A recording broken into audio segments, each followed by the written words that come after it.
Been on some of these webcasts we do. Sometimes I make them formal, where we actually formal, meaning that JJ puts them on our program, we market them, and we advertise them. And if you go to our website, louatthegroup.com, you'll see a bunch of events you can feel free to attend. Sometimes I just do them through my LinkedIn blog, and because I feel like talking about something that seems relevant. That's what this one is just a frustration. I'm reading some of your comments here, so keep on putting them in. Because it's pretty cool for me to see what goes on. I mean, I believe this to be true. I've been a recruiter for many, many years. Now I train recruiters and hiring managers around the world. We don't train hiring managers or candidates. But I wrote a book about, and it's a weird book. It's not that expensive. So a lot of this stuff, we're not going to give a handout. So don't even ask if there's going to be a handout. All the stuff I'm talking about is in the book. So I'll give you a summary. You don't have to buy the book, but you can even loan the book to somebody. But the book is called The Essential Guide for Hiring and Getting Hired, and it's really written for hiring managers and recruiters on how to do it the right way. But it's throughout the whole book, and a couple of chapters, is geared to candidates saying, hey, it isn't going to be done the right way, so live with it, but here's how to navigate through the screwball systems in place. And that's why I wanted you guys to answer some of the questions about frustration, particularly if you're a job seeker. Let's say this, hiring managers and recruiters have equal frustrations. I can't quite tell. I mean, obviously by the words, I certainly can tell what the frustrations are. But I almost would say, if you don't get a job, don't feel too badly about it, guys. It's a squirrely system, and it's really not because you're not good. It's because the system is fundamentally flawed. On the other hand, if you're savvy and can navigate the system, you get to the top of the heap. And that's what I want to talk about, a little bit about that today. I'll more talk about the resume itself. I will probably next month I'll have how to navigate the trials and tribulations of a flawed hiring process, but you'll get a sense of it today. But the real one I have is, I don't like resumes. Number one, I like resumes. I don't like job descriptions either. But let me get into what we'll talk about so you'll get a sense of where we're going here. And feel free to ask lots of questions. So JJ, how do they ask questions? I guess they have a Q&A panel. They can answer questions and ask questions in that, right? Is that what it is? Everything they'll do is in the questions panel. Okay. Let me hide my doc here. You don't need to see that. We'll get to beginning. So we'll get right on this. Okay, so this is, and the frustration is, you get these no's and you feel terrible. But I got to tell you guys, don't feel as bad as it's the system. And on the other hand, I got to tell you, don't feel so great. Oh, I got an interview. It's the system. And sometimes you kind of lucked out. So don't take it so great and don't take it so badly. Just recognize that it's a flawed process, and I'll hopefully help you navigate through it. I've been navigating through it for 30 years or more, I guess, a lot of years. But here's the setup I want to talk about. I think we got the whole hiring process backwards. Candidates, recruiters, and job seekers alike. One thing I don't like, and we train managers and recruiters and managers around the world. That's what my company does now. One of the things is we don't use job descriptions. We don't use them. They're prohibited. We use what's called a performance profile. I'll give you a sense of that. And part of the reason is we don't use job descriptions, the traditional resume is flawed. It's flawed for a variety of reasons, because most companies are advertising to people who have an economic need to apply. Unfortunately, they also want people who have an economic need to apply, and they want people who are top performers who are willing to take low salary. So everything is kind of backwards. So you got to really figure out, okay, what's going on here, and where do I fit in this, and how can I play the game to win? And then I'll kind of talk a little bit about that, at least at the resume level. There's more to it than just the resume, because that just gets you to the top of the heap. In the book, and I'm not going to oversell the book here, in the book I talk about what do you do to get the top heap, how do you get into the interview with the candidate, the recruiter, how do you get invited to the interview with the hiring manager, how do you position yourself to be the finalist. I mean, but getting seen is clearly the first step in a multi-step process, and we'll go through some of that today. Here's where I think people have it backwards, and I'll kind of describe some stuff and leave it open for questions, but feel free to ask questions real time. JJ will be monitoring the questions, and she will interrupt me, and I'll give some time where I'll answer questions that are relevant to the topic. But I put the whole hiring process to be summarized into 4 big buckets of information. And I think most companies get it backwards. The reason they get it backwards is there's too much emphasis on what people need to have in terms of skills to do the job. Unfortunately, hiring managers and recruiters succumb to the bait and ask managers, what does this person need to have? And they list this whole bunch of skills and duties and experiences and academics and this stuff, and none of it predicts success. They then take that flawed having list and they match it with a resume, which is contrived or meaningful. We all know, hey, we can put a bunch of skills on the resume to get to the top of the list, but just the fact you get there and you have to do it, it's kind of dumb to begin with. It's just matching something, a flawed resume to a flawed job description. But that's what happens, and a lot of good people get screwed out, or screened out, excuse me, in both, if they don't have the right stuff on their resume, which to me doesn't predict success anyway. You don't even need that stuff. Then recruiters get you, if they get you on the phone, they tell you a little about the job and what you get. Job, title, location, compensation. And candidates always start saying, what do I get? Where is it located? No, too far away. I don't want to move to Toledo. I don't want to go here. I don't want to do that. What do I get? And it's too much candidate recruiter box checking at the getting level, and get is what you get on day one. Having is before day one. Day one is there. I got a job and here's what you get. But from a practical standpoint, particularly if you have multiple opportunities as a candidate, the decision isn't about what you get. It's really about what you do. This is the work you're actually going to be doing, designing a circuit, building a team, making phone calls, whatever. You do stuff. And most candidates, when they're not in an economic need to take a job, they have a decision, hey, I want to do that work. That's good work. I like that work. So they choose based on the work they do. And maybe they give up a little bit on the convenience of what they get if the work is really great. And then in the real scheme of things, they emphasize what do they become if they do that work well. Hey, this is a great manager, a leader, company I can grow, it's growing. Hey, this is a place I can spend 3 or 4 years. I don't think people say, hey, I'm going to spend a year or 18 months. Well, maybe they do, but neither here nor there. It's, my belief is we should emphasize what people do and become and de-emphasize what people get and what they have. That's critical for a number of reasons, because if you don't do it, I'm going to continue to get the wrong answer. But recognize we're in a system where we focus from left to right when we should focus from right to left. Let me explain why I believe this. This is where I get into the point of I just hate job descriptions, and I don't really hate resumes, but they succumb to the wrong problem. That's why I say ban them. And you'll see what I mean here. This is a typical job description. It lists skills required in a very demeaning way. Experience, must have this, must have that, must have 4 years of this, must do this, must be in this industry, must have this degree, must do this, must be extroverted, highly motivated, friendly, warm, outgoing, and God's gift to the human race in terms of competencies. And you'll be responsible for something, which is basically the job at 10,000 feet. But most of that is really not a job description, it's a person description. And if you have an economic need to apply, oh, that's a job, and you post all you have is the company, maybe a good company, maybe I'm a good accountant, I'm good in design, I'm good in this. I, as a recruiter, don't ever use that. I've been a recruiter for 25, or more than that. I've been a recruiter since a full-time recruiter. I started in the industry in 1978. If you've seen my picture, I've been around a long period of time. I actually worked in industry 10 years prior to that. I have an engineering degree, I have a finance background. I was running a manufacturing company of 300 people when I was 30 years old. I just like being a recruiter, and it turned out I had to work 80 hours a week to do it. So when I first got into recruiting, and I made a lot of placements, I never asked the manager to describe the job in terms of job description. I said, what does the person need to do? In fact, I remember going out in a factory, big automotive factory. We had big turning machines and all this stuff. And I just walked around in a half hour and said, okay, this is what we need. You need a plant manager to do this, this, and this. They do stuff. Accountants do stuff, engineers do stuff, manufacturing people do stuff, call center people do stuff, sales people, they do stuff. I want to know what successful people need to do. I call that a performance-based job description or a performance profile. They grow sales, they launch products, they build teams, they do stuff. They all have action verbs: do, build, create, change, sustain, upgrade, learn. That's what people do. And the logic of it is, get into a little bit of logic here, is performance, the actual performance needs drives the skills you need. Just having the skills is a subset or a second, I'll call it a dependent variable on what performance is needed. Just because you have the skills doesn't mean you can do the work or want to do the work. Conversely, many people who have a different mix of skills can do that work.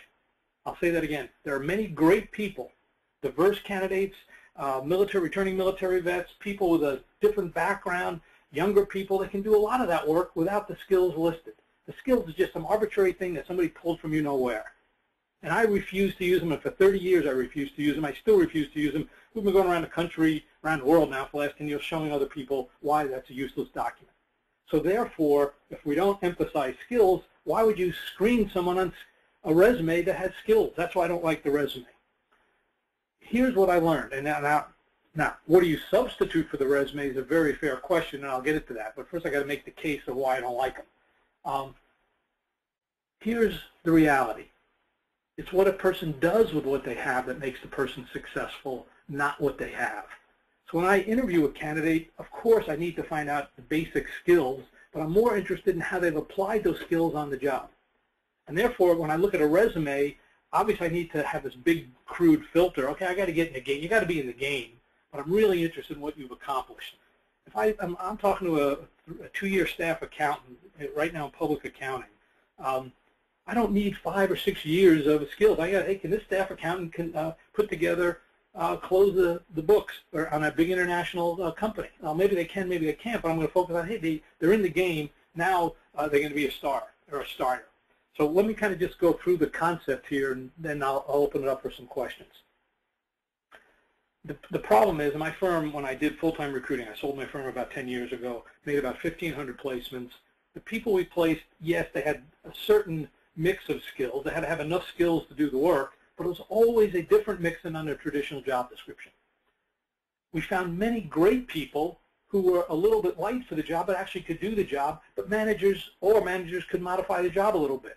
I don't want to lose those people. I don't want to lose people with a different mix, or I don't want to lose light, high potential people. I don't want to lose fully qualified people who have all the skills and don't want to take a lateral transfer. So when you use skills, you eliminate good people with a different mix, light people but very strong, fully qualified people who aren't interested in doing the work. Then you have all these other people, comparable skills. And I can contend that a returning military veteran, a junior military officer who did some big projects, logistics projects, moving stuff off a ship in Iraq or Afghanistan, can handle a big distribution position. They never get a chance because we don't know how to transfer this kind of experience in a different industry into our industry. So people use these box checking of skills to pull it off here. It also, excuse me, sorry guys. It also excludes diverse candidates. By very definition, they're different than on the job description. That's why I hate job descriptions. What I'm surprised, however, is that some people said by doing what I suggest, you'd actually exclude diverse candidates, which makes no sense, but that's neither here nor there. Diverse candidates, by definition, have a different mix of skills and background and experiences, so why would you want to exclude them? And I'm going to contend the only people you get are those who have an economic need to apply. And then they game the system. How do I get an interview? And there's nothing wrong with having an economic need to apply. On the other hand, once you have that economic need satisfied and the economy stays strong, you're going to be less motivated and less satisfied with the work. Regardless, we game the system to get to the top of the list, when the reality of it is it's the work that should define how we screen and find people. Let me just make one other statement, and I'm going to open it up. Please don't ask any questions about the legal validity of this. We had a webcast last week. I wrote about it as part of the book. I asked David Goldstein, who is one of the preeminent attorneys in the country at the #1 law firm in the country, to validate the book, Performance-Based Hiring. Full thumbs up. The stuff in the green is equally as objective as the stuff in the blue, and yet the stuff in the green actually predicts on the job performance. While 5 years of experience is objective, which is what the law says, so is increased sales in the Northeast Territory by 10%. One of them is meaningful, one of them is not meaningful. And the reality of it is that if you hire people who don't have 5 years experience in sales, you're actually violating your own job description.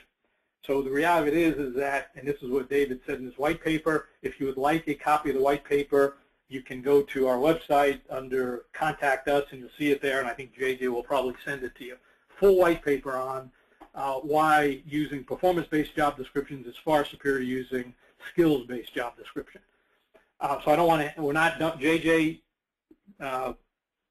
erased all questions about the legal validity. It's already been covered, and perfectly valid and far superior. So that's what David basically said. So let me open it up for a few questions. Any questions coming in, JJ? Or if not, we'll keep on going here. Yeah, we actually have a lot of questions. The primary two are both from job seekers and for recruiters. As a job seeker, how can you adjust your resume to prove that, or shape your resume to prove that you have the ability to do a job even if you don't have a minimum job years of experience?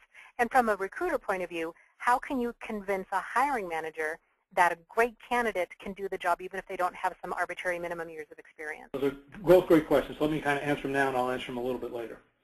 When I take the assignment from a recruiter, as a recruiter with a hiring manager, I just say, so let's assume the person said 3 to 6 years of design experience doing such and such. Could be, in fact, with a company made chips, speech recognition chips.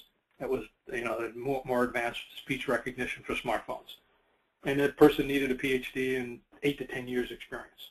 So I just asked the question to the hiring manager, what does a person need to do? What does that look like on the job? So this is when I'm taking the assignment. What does that look like on the job?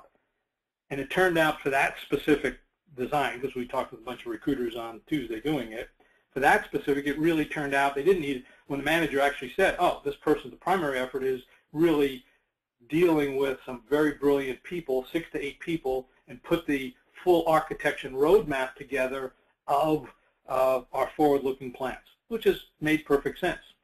So then I just said to the hiring manager, well, if we could show you somebody who could do that, because they've launched other products dealing with brilliant people, but this person, him or herself, didn't have the PhD, but could organize and has launched products, would you see the person? Hiring manager said, of course I would.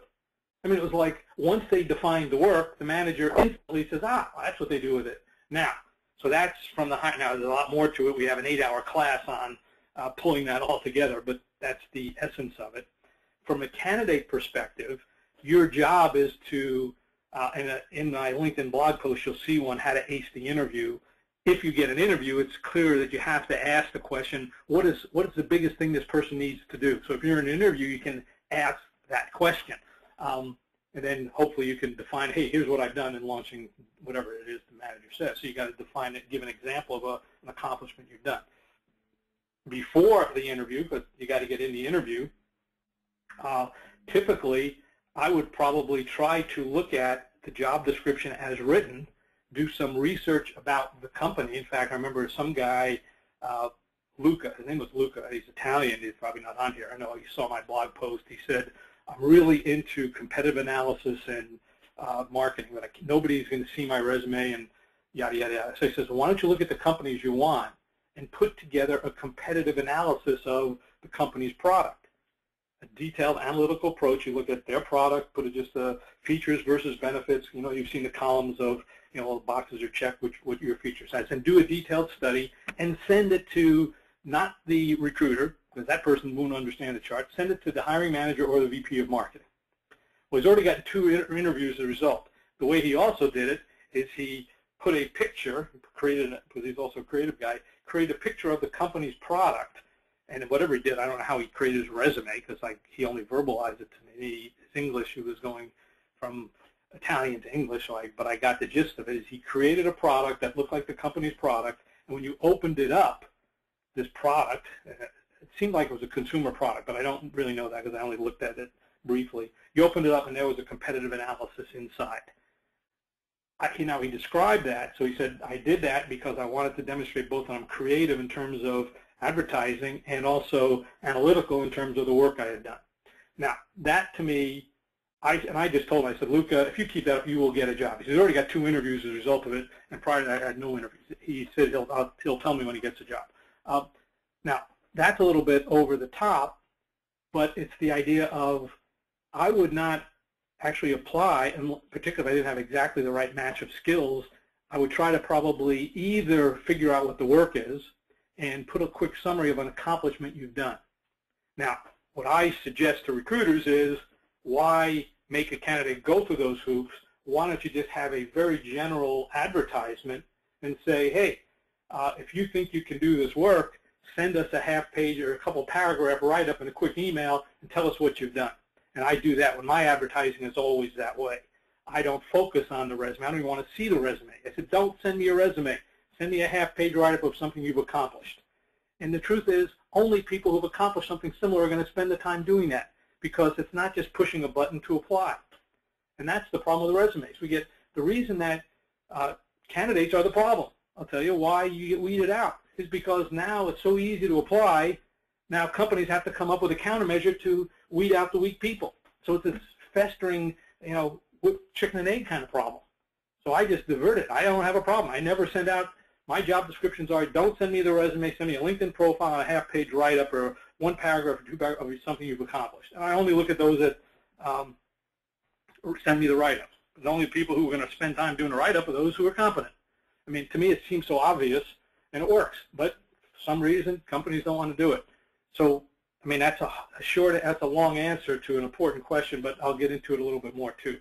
Let me kind of just go into the problem that I have, and it kind of relates to switching to redesigning the resume. Of course, you need a resume of some type.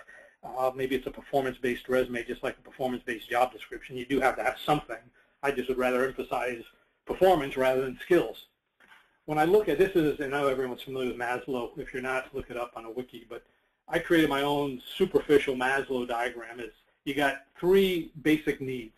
You have economic needs, and once those are fulfilled, you have social and team needs, and once those are fulfilled, you have achievement needs. Maslow's hierarchy of needs. The idea being is that most applications and most hiring and most job descriptions are really down to, hey, we want people who are willing to apply, take the pre-assessment test, we're going to map them on skills, they'll go through it, and hopefully they get to the top of the list. And it's designed for active candidates who have economic needs. Companies really want to hire people who have high achievement. But they don't write it that way. They write it on, hey, we want you to go through the hoops here and frustrate the heck out of you. We'll be demeaning. We'll write stuff. We won't tell you what's going on. And I know everyone gets so frustrated because nobody gives you feedback. When you get thousands of resumes from a job, it's hard to give personal feedback.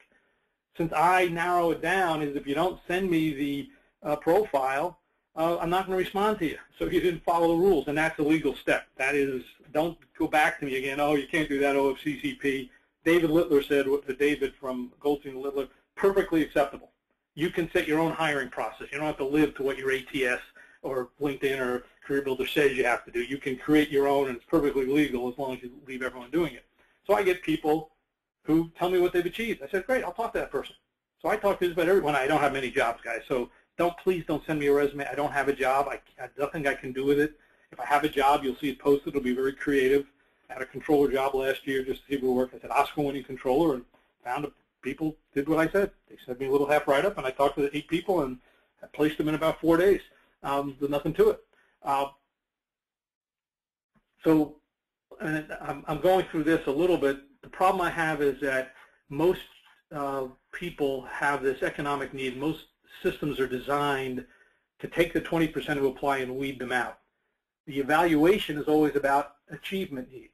So when I kind of gave that idea of a different kind of a resume, the idea was you have to demonstrate your achievement needs somehow differently. Just when that guy Luca, and I don't remember his last name, not that I remembered, never looked at it, I don't think. I demonstrated, hey, you got 2 dimensions. You got creativity and you've got technical and analytical skills. I have a feeling his creativity was stronger than his analytical skills because I don't think he understood what I meant by the competitive analysis. But somehow you have to demonstrate that. And I would actually say as a advice standpoint, this is probably almost like dating. If you're too hungry, you're going to turn people off.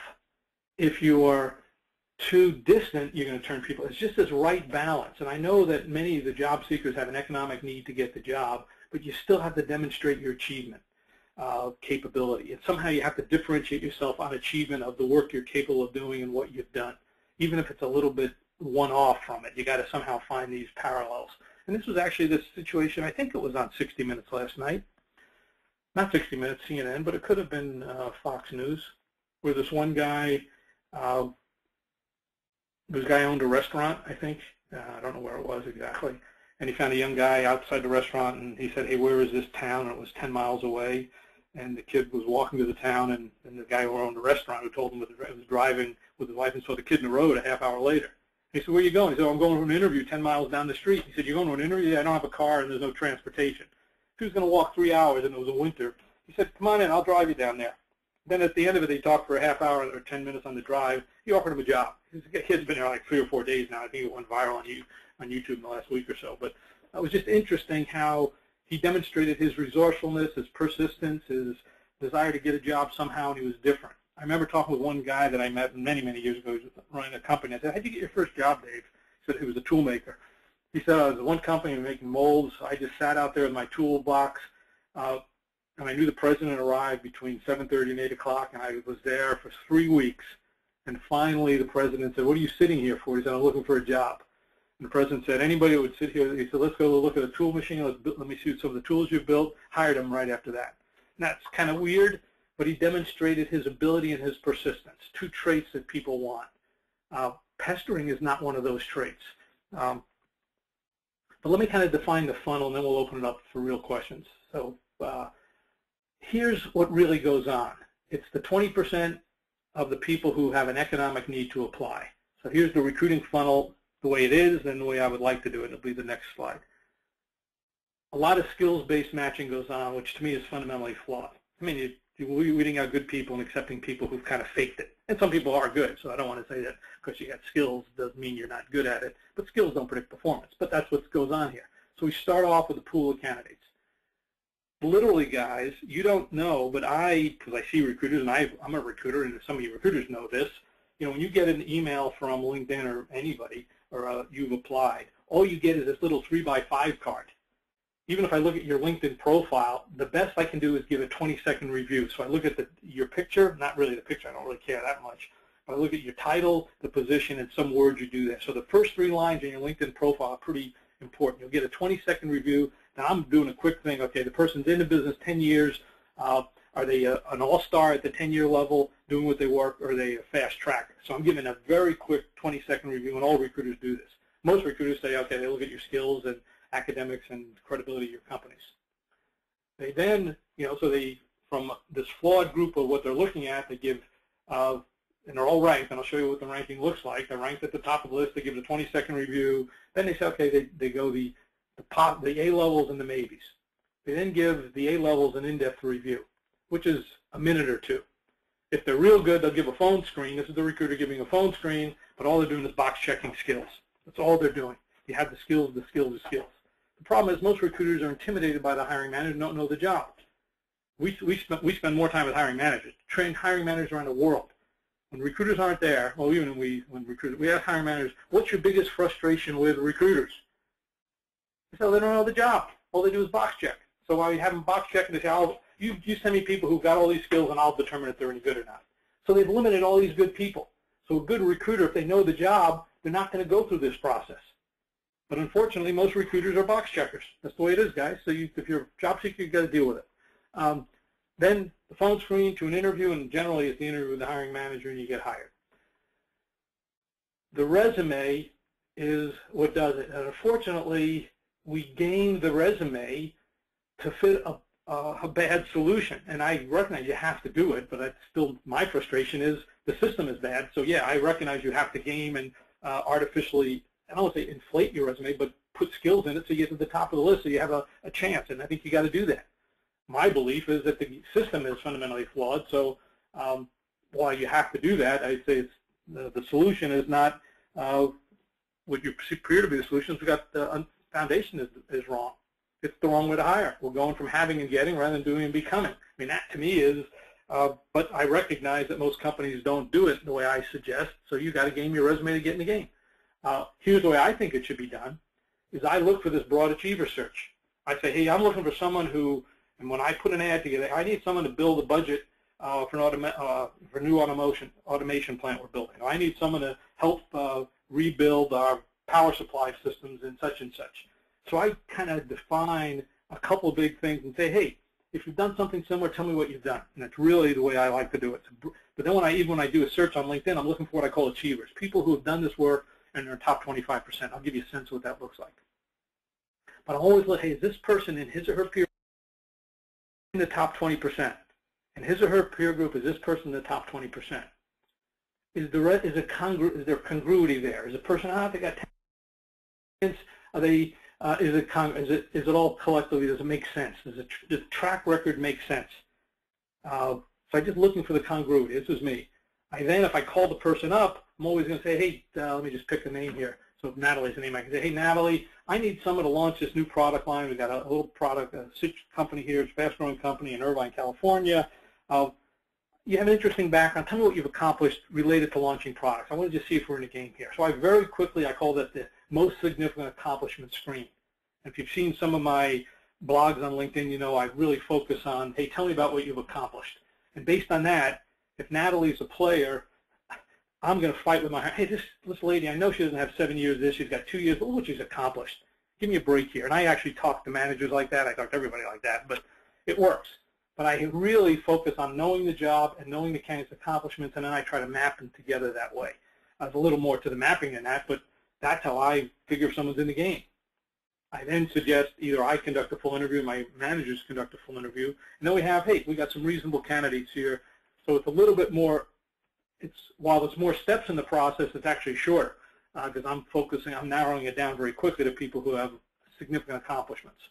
When I look for the achiever pattern, I'm looking for awards and honors, things that you've done over and above, where have you really done some accomplishments that are comparable to the job. I'm really trying to get to that very, very quickly. Again, I'm focusing on what people can do. I sell on what you can become, but I'm really focusing on this doing part. What have you done? What have you accomplished? What do I need done? And what can you do? The becoming is, hey, if you do it well, you get promoted, you get a bigger job and all that stuff.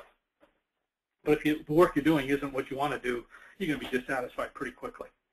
Let me just go through this, and I'll stop right there, and I'll give you my alternative for the resume.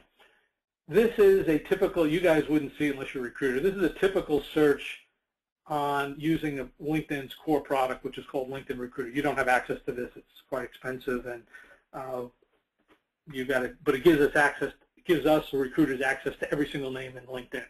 And we conduct these broad searches. But this is what we see. I mean, so recognize this is what, if you're using LinkedIn, we see your profile. This is even whether you applied or not. We see your profile. So this is I just did a search for marketing in Southern California with an MBA. I asked for the word honors, and here's what I see. I see a couple of people here. This has honors here. Marketing student, too young. Marketing intern, too young. Whatever it is, you kind of look through this, and you're very quickly looking at, these are people who I've looked at on LinkedIn. And it's just what it looks like. And I'm trying to find somebody who meets this broad criteria. It's not your resume. Now, nothing you can do. Well, you can make your LinkedIn profile pretty important, and I would certainly do that. Put honors, put achievements, put awards in there, put some statement about something you've accomplished. So there are, and I can't give you any more than that because I haven't studied exactly the format of what LinkedIn looks like. But this is what comes out, guys. I mean, this is what you see. You see a person's name. I blanked those out. Your title, this line, general LA area, and marketing and advertising. This person has a little bit more description here. So you got to look at, hey, if that's what they're seeing, that my title, my first 3 lines really give away the best point. It's almost positioning. Hey, am I really, so I can't tell you exactly how to do it, but I'm looking at that. If I was a candidate, what would I do? I'll probably look at that and write some other ideas on how to make that a little bit better. But I would like to see somewhere in your profile a big project. Hey, my biggest project was, had these people in the team, this was my role, the budget was this, scope. This is when I'm asking questions. If I was talking to Rob, if I see his name there, I'd say, Rob, what was the biggest project you worked on? Who was on the team? What was your role on the team? What was the budget? Did you have responsibility? What was the scope of your responsibility? What was the impact? Why were you chosen for that? Did you volunteer? Did you ask for it? Why?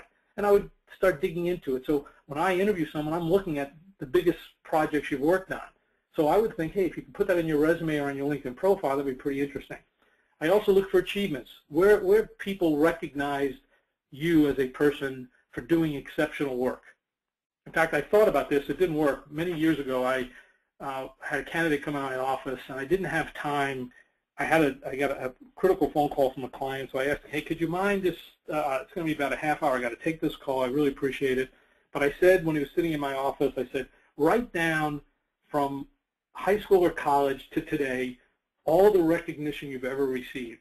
A pat in the back, a reward, a promotion, assigned to a big project. I just want to talk about that. During the interview, we'll focus on that. I'm actually conducting the guy was a pretty good guy.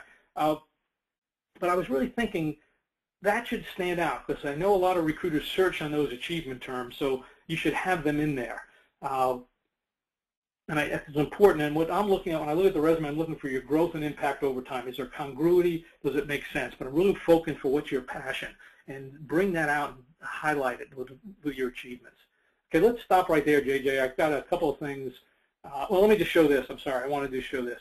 So when you apply to a job, this was my job last year, Oscar-winning controller. I was literally the title, captured someone's attention. We had 88 people apply, and they had to submit this thing. So I wasn't about to. If they didn't do it, I didn't even count them. But you're matched on certain things. What I did is I didn't want to relocate. I was in a real hurry to do it, so I couldn't have done that. I needed someone in the entertainment industry. I needed someone who had a CPA, because there's a lot of it. That was a given. Even I would have accepted that. It had to have a CPA. There's a lot of SEC and consolidation work that was needed. But this one, you get a little match. You get a little score here, 9.9.1.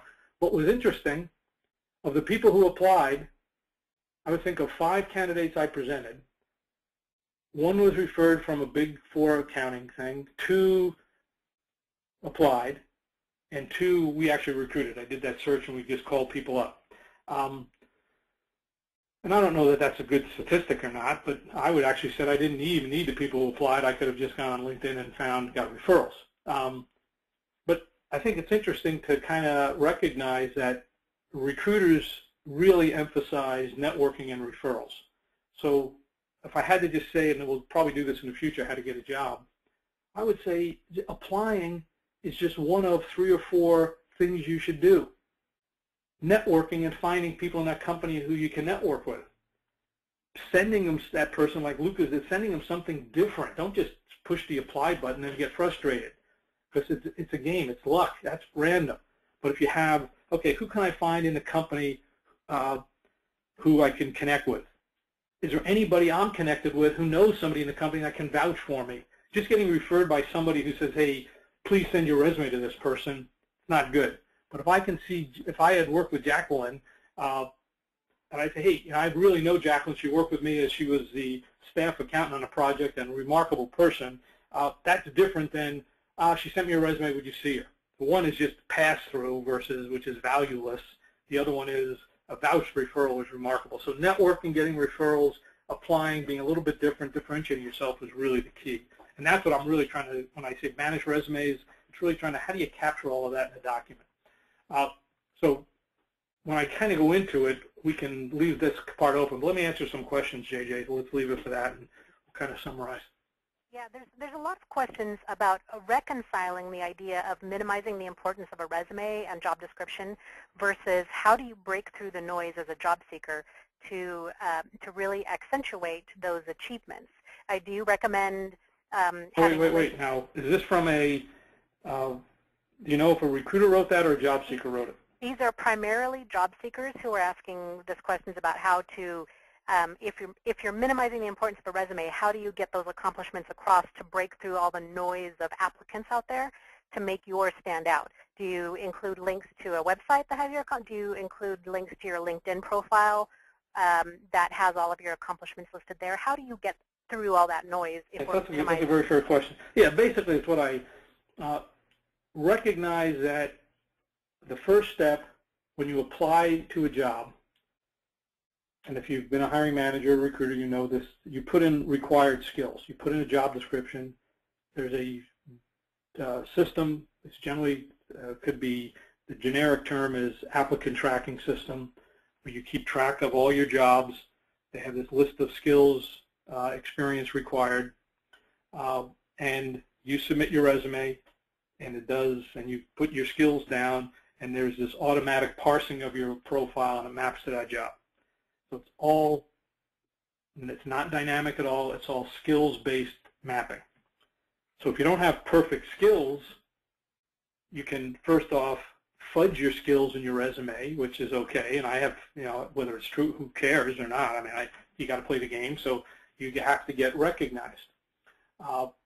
Alternatively, if I didn't have perfect skills, but I thought I was perfectly qualified, you have to be different. So I go back to what Luca did. Luca, he just put some comment in here. He said he asked exactly the same question. I said, Luca, your skill set isn't comparable to the job. And he came back, well, what should I do? And I said, well, here's what I would do is be different. You think you're creative.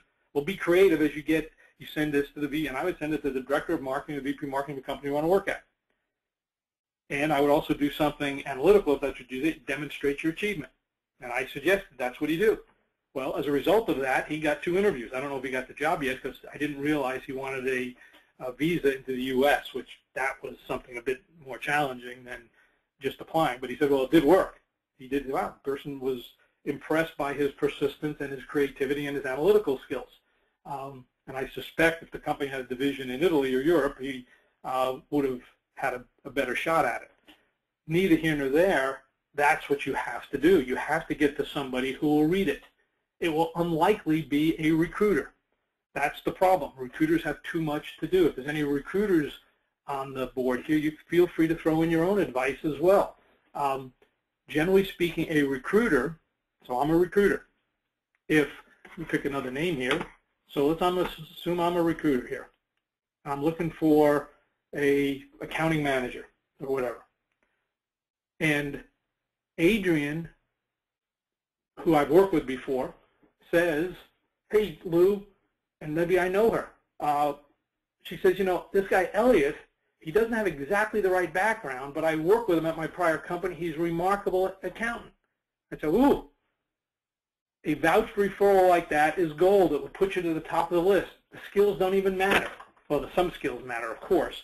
But all of a sudden, getting a vouched referral from someone who knows that person, it's a heck. I mean, this guy Luca is going out trying to be creative and demonstrate it, and it's starting to work.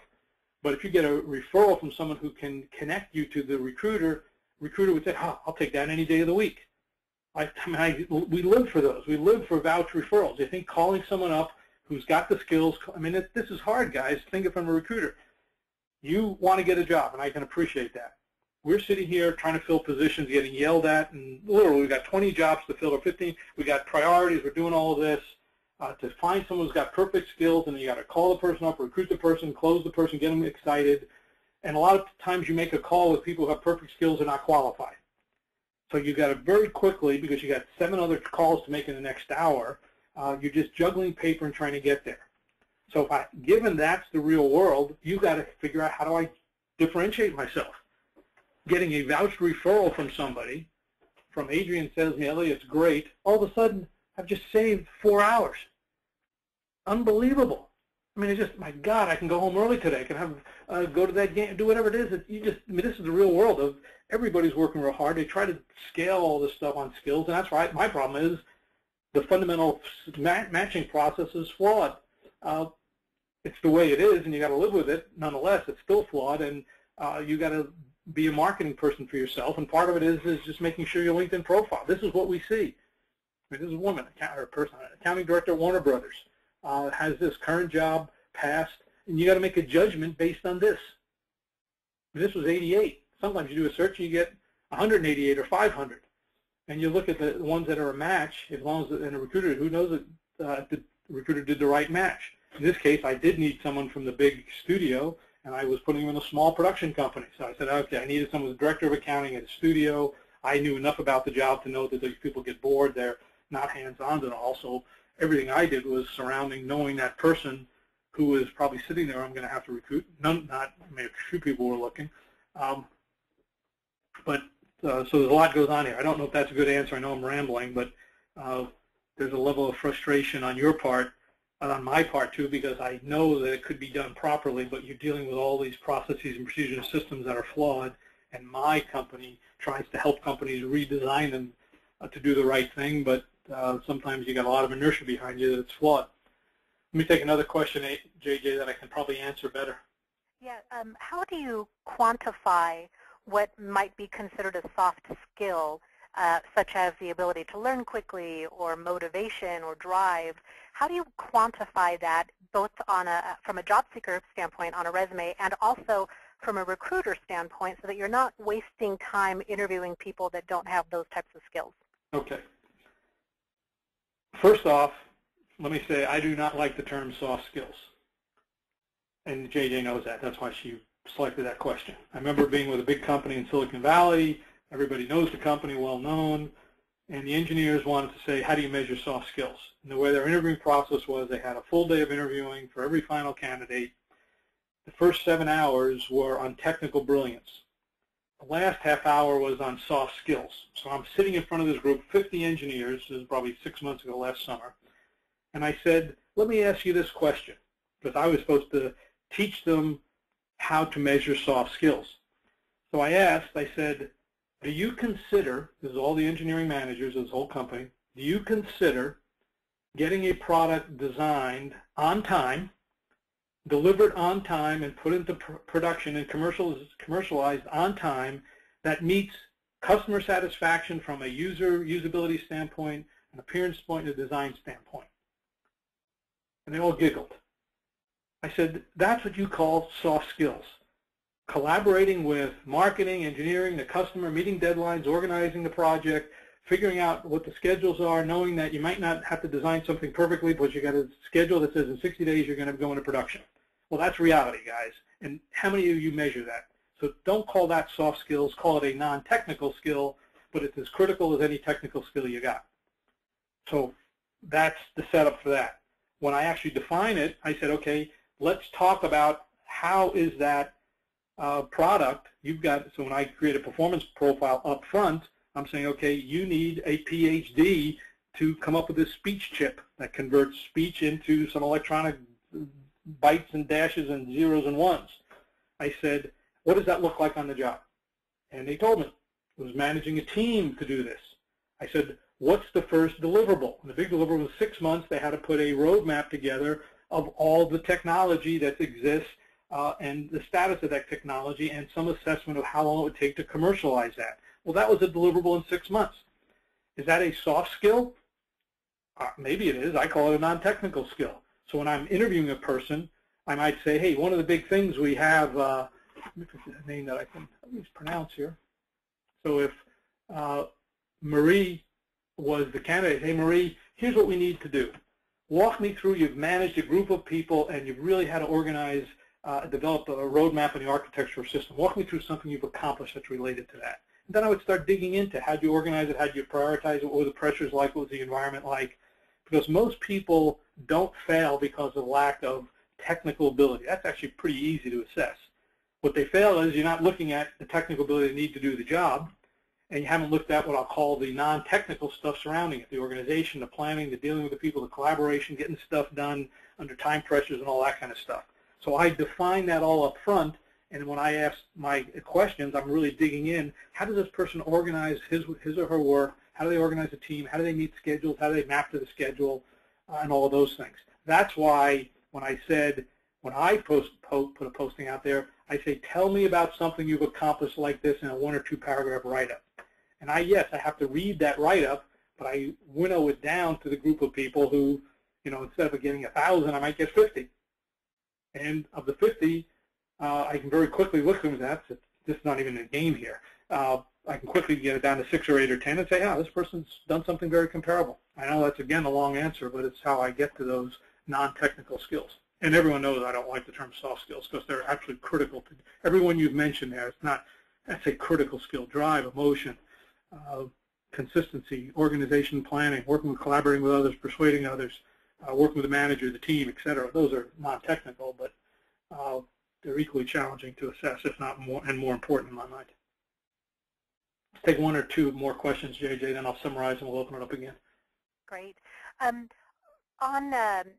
You mentioned LinkedIn as a good place to start. How much detail should you put in your LinkedIn profile, especially if you're a job seeker?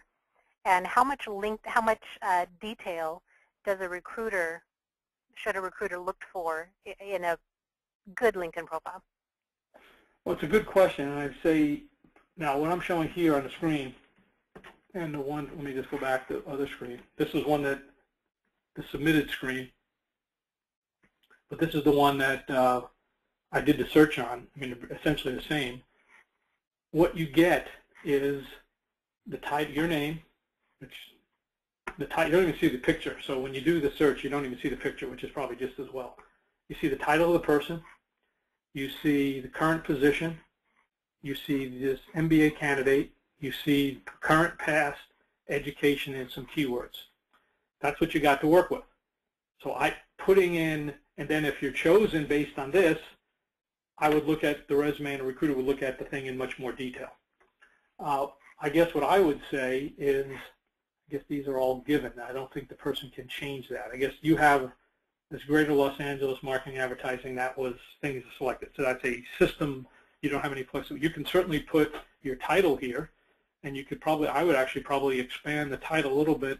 I know there's one woman whom I saw when I did her LinkedIn profile. I mean, she was a Price Waterhouse CPA. She was working with the big entertainment companies, had a CPA, was going for her MBA, and that was my criteria. But then under her, I saw under her interests, and I don't know if it was here, that I can't remember, but she had some very unusual interests for an accountant that indicated that she was more creative than a typical accountant. She was doing something definitely what I would call right brain, which made no sense. It was definitely accountants, mostly left brain analytical and that stuff. And this, she said something that really said, woo.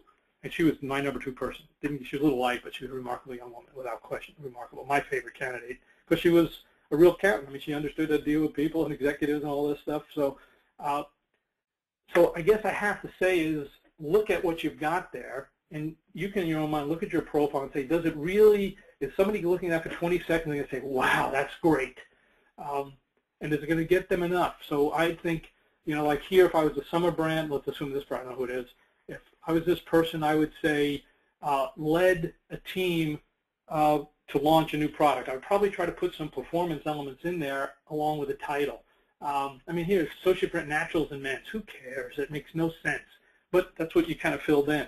So I think knowing what people look at would give you a sense, okay, what do I want to do here? Here's education. I never heard of any of this stuff.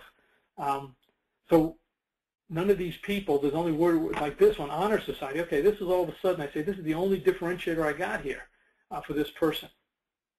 So I don't know if that's a good answer. I'm kind of doing it real time. But yeah, this is marketing to some degree. And what I used to do in the olden days, and it didn't work. I actually, say 20 years ago, maybe even longer than that, I tried to help candidates by having an online or live session. And I had, I think 7,500 came, and I couldn't control it. There wasn't a business model for it, but I tried it. But one thing I have candidates do is take their resume, and it's similar to LinkedIn, but take their resume and give it to somebody, turn it upside down so the person can't read it, and give it to somebody other than yourself, and have them turn it over and circle everything they see in 10 seconds.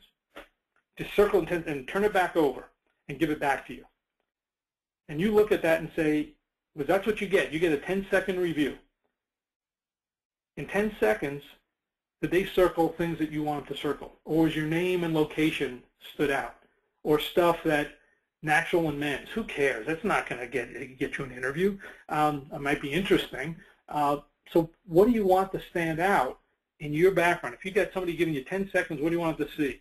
Hey, you designed a state of it, you got 4 patents. Okay, that's what you wanted to see, and I can accept that. That would get you in the game. The fact that you live in Timbuktu or other stuff that's irrelevant, don't make that the standout. So look at what you get here, your current job, the titles, you got a little bit to work with, keywords or interests, maybe even under keywords you put stuff for your achievements there, you put it there. So I know that I'm kind of rambling here, but a lot of the stuff I do is I test it out to make sure it works, and I think that what I said would work, but I still want to fine-tune it. Down deep, guys, I really am an engineer, and a lot of the things I do, although I'm a recruiter, I really look at it as, hey, what's the probability of this working together, and how does it all work? And a lot of it involves testing, market testing, and practical testing, and seeing if it works. I just know that the current process is fundamentally flawed, so now it's incumbent upon every job seeker to say, okay, within that flawed system, how can I play the game to win? Eventually, I mean, during the interview, you're going to be, if you're not competent to do the work, you're not going to get hired. So a lot of the stuff I do is, a lot of the stuff I do will help a worthy person get the job he or she deserves. But if you don't deserve a job, you're going to be, you might get it to first or second base, but you're never going to get the offer, which is okay. I'm not in it to help people who don't deserve the job to get it, but I am definitely in it to help people who do deserve the job. They just have to live within a crappy system to get there. So that's what this purpose, that's my personal vision for helping job seekers do this. I think a lot of great people who don't get jobs they deserve, a lot of diverse candidates, a lot of military returning vets who are really great people, and somehow we live in a world of box checking that prevents these people from getting it. So I'll open up for a few more questions. Guys, just even if you don't want to buy the book, just go to Amazon. It's an ebook, and just you can take a sample. You don't take a sample. You can look at the table of contents. Just look through the first 6 pages. Even if you don't look at it, I think you'd find that, hey, this might be pretty cool. It's certainly not that expensive. I mean, I'm not going to make big bucks on this book, but it really will help. It'll help you more than it will help me. And I'd like to get 6 months from now, some of you saying, hey, Lou, that really helped. That would be my economic justification for it. The summary that I think is matching the way it's done in 95% of companies is problematic. So you have to change the odds in your favor. It eliminates good people. Many of you are good people for certain jobs. Might not be jobs you get interviewed for, but you're good for a lot of it. You got to figure out, hey, what am I really good at? Let me do it backwards. There are a lot of companies looking for good people. If you're a good person, go find companies that hire people like that. It doesn't have to have an open rec. And then find a hiring manager. Don't find a recruiter, because that person's only trying to fill jobs. Find a hiring manager, director, and do something like Luke is doing. He's not going after jobs. He's going after companies he wants to work for. So do it backwards. Upgrade your profile. Those 3 lines are important. The companies and titles are important. Add some key accomplishments. You do that stuff, and networking and getting in the back door is critical. I mean, you can't just rely on applying. It isn't going to happen. You got to do something a little bit different. With that, I'll spend another 5. We'll answer as many questions as we can. JJ, till I lose my voice. Okay, great. There's a lot of finger pointing going on in the questions area, and the word box checker is being thrown around a lot. I threw it around. Well, job seekers are accusing recruiters of being box checkers. Recruiters are accusing hiring managers. Hiring managers are How do you break out of that box checker rut to actually look at performance instead of those arbitrary skills? Okay. Well, this is where I believe that the most important person in any company, and I truly believe this, is the recruiter. That person has an awesome responsibility to impact the quality of the people being hired in the company. Unfortunately, and I was with a company that has 80 recruiters yesterday, and another company we're training 140 recruiters a day before, most of the recruiters get intimidated by their hiring managers. They're working a bunch of different assignments, so they don't know the job. So I say, being a recruiter, you got to be pretty hardball, guys. You got to be able to face your hiring manager, go belly to belly, and say, no, you know what you're talking about. Let's define the work. Now, once they define the work in terms of performance-based job description, the box checking stops. It's a different process, and the recruiters have to have the guts to do that. Now, can recruiters, and I was with an executive vice president of a consulting firm yesterday morning, 4,500 people, 3,800 consultants. She realized as soon as I started saying, she says, yes, when can we start going? You'll see that, JJ, on Monday. We'll talk about that. It's just so obvious that defining the work as opposed to a skills is the way to go. Now, it's better if and we work very hard getting executives to buy into it. Unfortunately, most HR people, most recruiters, and it's sad to say, guys, they're into this ATS system that's designed backwards. So they live with this piece of software, applicant tracking, that does it, that prevents them from doing it, but they've got to live with it. And then they talk to the lawyers that you've got to be very conservative. Well, I talk to lawyers and say being conservative is defining the job, not a bunch of skills. But they've gone to the HR, unfortunately, has gone to the default position of make it easy, but they've resulted in they've lost their number one responsibility is to hire great people. So to get out of the box checking, I say recruiters have to take the bull by the horns. You can come to our class. Recruiter knows we offer a recruiter boot camp where we say, how do you go belly to belly with the hiring manager and prove that that person, or how does a real understand the job? So the recruiter is the gatekeeper. They're the salesperson for the company and for the job, and a good salesperson knows the product. Unfortunately, most recruiters don't know the product, and they're the solution and the problem as well. And if when I talk to recruiters, if they're box checking skills, I guarantee the hiring manager doesn't like them because they don't know the job, and they don't have the guts to tell the hiring manager, hey, box checking skills prevents us from seeing good people. Now, so the solution from my point is to get the executives, and we have a bunch of companies around the world now where I work with the CFOs and the CEOs and the C-level officers, and they say, from this moment forward, we're not going to open a rec until you also have a performance-based job description as part of it. That defines the work up front. Everyone clearly recognizes defining the work up front drives expectations, increases the likelihood of matching it properly. We use that for onboarding, and it's really the front end of the performance management system. It's not rocket science, it's common sense, but somehow common sense is thrown out the door when we hire. I don't know, JJ, if that's the right answer or not, but that's the way I believe it to be true. Yeah, that's great. So, let's take one more, okay? Okay, great. You know, a lot of companies do have applicant tracking systems. They have a company policy that recruiters must work within that applicant tracking system. Is this system compatible, or how do you get around, how do you implement or reconcile using this system with their required ATS? Well, the way I work with a number of applicant tracking systems. Some of them have, and I've seen companies that have modified their applicant tracking system to, rather than, you know, it would be great if we could say performance objectives as one segment. Most of them don't, but there are certain ones that do. There are other companies that would just add an addendum or an attachment to the job record, and which says performance objectives, or in the description they would do it. I was with a company on Tuesday for lunch. The guy actually has his own app. He's got a big recruiting organization, but he's built his own applicant tracking system, which defines performance. He also doesn't regurgitate the performance profile or the job description as part of the advertising. I mean, that's also, why would you do that? I mean, most companies don't take the engineering design spec and advertise that. You don't see when you see Budweiser beer in a commercial, you didn't see all how the hops were made and all this other, you didn't see the technical requirements. When you see a car advertised, you don't see all the specs. I mean, yes, if you're interested, you see the specs, but there's advertising. When you see the iPhone, you don't.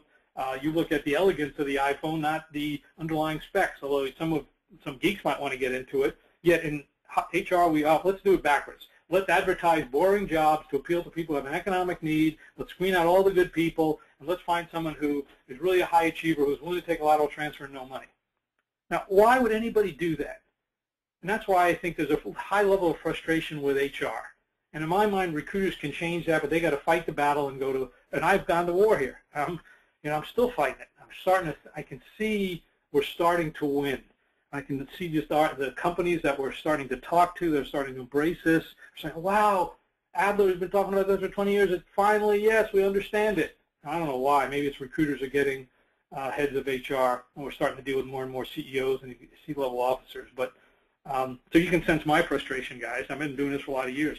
When I was a recruiter, I refused to do a job description. We filled people with great people, and most of them, I can't think of a single person that we placed of the 1,500 that didn't become a director, vice president, or general manager within 5 to 7 years afterwards. And I talk to a lot of them now. Still some of my clients. We placed them 10, 15 years ago in staff or manager level positions. But we identified they were good then, they were good today. So is there any one short question, JJ, that isn't as rambling? Or maybe what we do, let's end it there. I think you're going to get, JJ, what's the next step? You'll be sending people stuff, is that right, or am I misunderstanding that? Yeah, they'll get a follow-up email in their inbox that will have a little bit of a summary of what we had today, as well as how to get that legal white paper that Lou mentioned earlier today. So be looking for that in your email inbox. We might post this recording, but there's not going to be a handout. The handout's the book. I mean, it's not an expensive book. It'll keep, well, whatever. It's not. I mean, whatever money I get for it is not a great amount. The value is what you'd see. It will help you get a better job, and I'd like to get your feedback on that if it really does. It was a very hard book to write because I'm writing it to recruiters and hiring managers, but also trying to write it to candidates who have to weave through the systems that don't work that well, and how do they do it. So I really would like some feedback of job seekers who get the book and write it. With that, I thank you guys. Hopefully this was helpful. I know I rambled a lot, but I know you're frustrated. I got some frustrations too. Hopefully we collectively will win the war. Thanks, everybody. Great. Thank you, Lou. Thanks, everyone, for joining us today. And you will get an email in a follow-up email in your inbox, so be looking for that. And we look forward to seeing you at future the group webinars. Have a great afternoon, everyone.